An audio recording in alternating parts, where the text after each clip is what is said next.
नमस्कार दोस्तों, आज हम बात करने जा रहे हैं बेगूसराय में क्या गिरिराज सिंह का जो राजनीतिक भविष्य इस बार समाप्त होने वाली है और बेगूसराय में गिरिराज सिंह को अपने ही पार्टी के, अपने ही समाज के कौन से ऐसे नेता है जो चुनौती दे रहे हैं और क्या बेगूसराय का समीकरण इस बार बैठ रहा है, बेगूसराय में इस बार कौन आगे है, कौन निकल रहा और किसकी हार होने वाली है। तो इन सभी बातों को लेकर आज हम चर्चा करने वाले। तो चलिए जानते हैं शुरू से। दरअसल बात ये है कि गिरिराज सिंह फिर से दोबारा से बीजेपी के उम्मीदवार हुए हैं बेगूसराय से। इससे पहले वो जब चुनावी दौर में आए थे, उससे पहले वो बिहार सरकार में मंत्री थे। साल 2000 से पहले 14 से पहले पशुपालन मंत्री। साल 2014 के चुनाव में मोदी के करीबी होने के कारण उन्हें नवादा से टिकट दिया गया था, जबकि उनकी चाहत थी कि वो बेगूसराय से लड़े, लेकिन नवादा से दिया गया और नवादा से उन्होंने जीता। फिर एक साल बाद उन्हें केंद्र में राज्य मंत्री का दर्जा दिया गया। फिर साल 2019 का चुनाव आया तो उन्हें नवादा से हटाकर बेगूसराय ला दिया गया और उस बार उनकी चाहत है कि नवादा लड़े, लेकिन उन्हें बेगूसराय ला दिया गया और नवादा एक समझौता के तहत उनके सहयोगी दल एलजेपी को चला गया। वही जब 19 में उन्होंने चुनाव लड़ा तो देश के नामी गिरामी युवा नेता और माले के, और जो कि दिल्ली यूनिवर्सिटी के अध्यक्ष भी रह चुके छात्र संघ के नेता के, कन्हैया कुमार से मुकाबला हुआ और काफ़ी मतलब वीडियो वायरल, मतलब उस क्रेज भी बन गया था उस लोकसभा क्षेत्र में।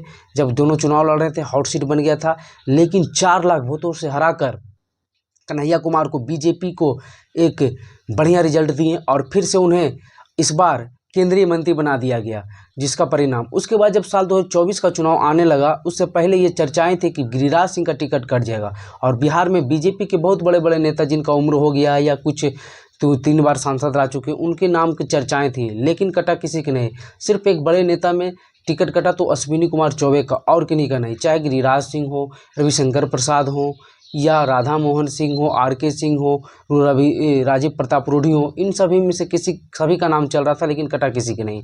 और गिरिराज सिंह को फिर से बेगूसराय से टिकट दिया गया। चर्चाएं थी कि आर.के. सिन्हा को यहाँ से टिकट दिया जाएगा, जो कि आरएसएस के काफ़ी करीबी हैं, फिलहाल राज्यसभा सांसद भी हैं, लेकिन उन्हें नहीं दिया गया। और नहीं देने के बाद बेगूसराय में कहा यह जा रहा है कि गिरिराज सिंह के जो सहयोगी दल हैं, जेडीयू के पूर्व विधायक और गिरिराज सिंह के स्वजातीय, जाति से भूमिहार भी हैं, बोगो सिंह, वो गिरिराज सिंह के खिलाफ चुनाव प्रचार कर रहे हैं और बगावती सुर अपनाए हुए हैं और गिरिराज सिंह उन्हें मनाने में सफल होते नहीं दिख रहे हैं। बात यह है कि बोगो सिंह यहाँ तक कह रहे हैं कि गिरिराज सिंह पिछड़ा दलित विरोधी हैं, इस प्रकार से प्रचार कर रहे हैं। और यहाँ तक भूमिहारों के भी विरोधी हैं, वो इस प्रकार से प्रचार कर रहे हैं कि यहाँ के बेटा का टिकट कटवा कर ये चुनाव लड़ रहे हैं। यानी आर.के. सिन्हा के बारे में बात कर रहे हैं कि आर.के. सिन्हा का टिकट गिरिराज सिंह ने ही कटवाया और यहाँ से चुनाव लड़ रहे हैं। तो उनके प्रति चुनाव प्रचार, उनके विरोध में, और उन जिस प्रकार से बात कर रहे हैं जैसे कि वो लगता है महागठबंधन के समर्थन में बात कर रहे हैं। तो गिरिराज सिंह देखने वाली बात होगी, एनडीए क्या उस पर कार्रवाई करते हैं उन पर और किस प्रकार से उनका समर्थन देता है। ऐसे भी कहा जाता है कि वहाँ भूमिहारों का गढ़ माना जाता है बेगूसराय।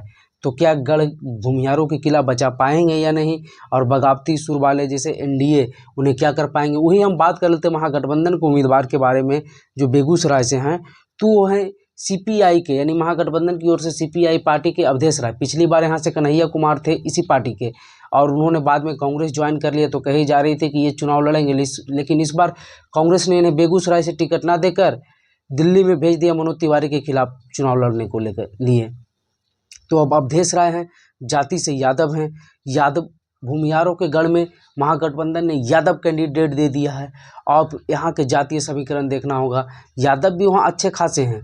और ऐसे भी कहा जाता है बेगूसराय को कि जो बेगूसराय है वो लेनिन ग्राफ है, यानी कि ये कम्युनिस्ट पार्टियों का गढ़ है बिहार में बेगूसराय।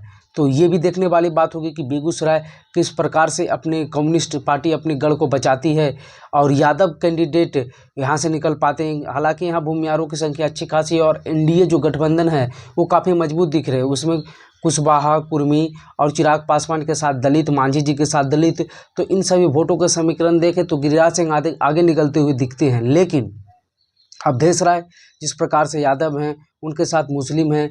पिछले बार जब यहाँ से चुनाव हुआ था तो सीपीआई से जब वो लड़ गए थे कन्हैया कुमार, तब भी यहाँ से तनवीर हसन आरजेडी के उम्मीदवार थे और वो भी 1-1.5 लाख वोट लेकर चले आए थे। तो वो दोनों का वोट मिला ले, सीपीआई का भी, अवधेश राय आरजेडी का भी और कांग्रेस का भी समर्थन है। और इस बार के चुनाव में जिस प्रकार से जातीय समीकरण हावी है, तो उसे देखते हुए हो सकता है अगर बैकवर्ड फॉरवर्ड की लड़ाई हुई तो फिर अवधेश राय यहाँ से बाजी मार सकते हैं। तो ये तो देखने वाली बात होगी। और बात रही कि जो बागी बोगो सिंह हैं उन पर एनडीए किस प्रकार से कार्रवाई करती है, ये भी देखने वाली बात होगी। हालांकि गिरिराज सिंह के मन में यह भी चल रहा होगा कि पिछली बार जब 4 लाख वोट से हरवाए थे अपने बच्ची दल को, तो इस बार अगर बोगो सिंह का गड़बड़ भी करते तो कितना 50-60 हज़ार वोट से फिर भी हम 3-3.5 लाख वोट से निकल जाएंगे। ये भी मन में चर्चा हो सकती है, क्योंकि गिरिराज सिंह काफ़ी वोटों से पिछली बार जीते थे। तो चलिए ऐसे ही इंफॉर्मेटिव खबर और नए नए क्षेत्रों के बारे में जानने के लिए हमारे चैनल मगी खबर को सब्सक्राइब कर ले। वीडियो देखने के लिए